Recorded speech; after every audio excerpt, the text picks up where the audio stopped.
Maybe I don't know name there. We were here in the San Marco. We took a gondol tour for 30 minutes and we see the Grand Canal. Now we are going for some shopping. We went to the Rialto Bridge, we did a gondola ride today. Siamo passati per i posti turistici di Venezia, poi la vera Venezia non bisognerebbe viverci per vederla. C'è tanto da vedere. Faire des expositions, la biennale, des concerts, un peu de jazz. Donc on a un projet voilà, de profiter 10 jours en faisant plein de choses, oui. Quindi fare il turista in modo diverso, sì. Parce qu'on n'est pas très là où il y a tous les touristes. Moi là-dessus j'ai regardé plutôt où ils disent quartier un peu plus typique, où il y a moins de monde.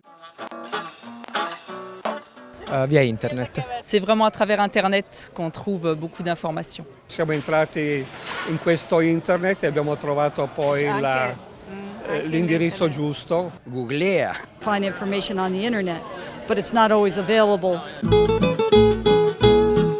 Sicuramente se su internet cercando Venezia mi appare come attività la Voga alla Veneta posso informarmi facilmente. You have to look for the real Venice. Se le persone vogliono sapere tanto, devono essere qui sul posto, sentire anche. E se c'è poi un avvicinamento personale con le persone è una cosa stupenda. Faire du tourisme intelligent. Voilà. Cercare di rialzare un po' il livello di vivibilità e di turismo al tempo stesso che c'è in questa città. Penso che questo sia un buon metodo per dare qualcosa di più, qualcosa di nuovo a chi cerca la vera Venezia.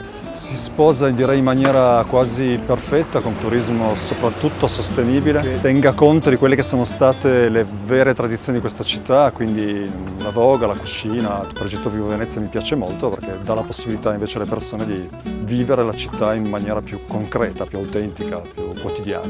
On ira revoir alors. Viva Venezia. Au revoir. Merci, au revoir.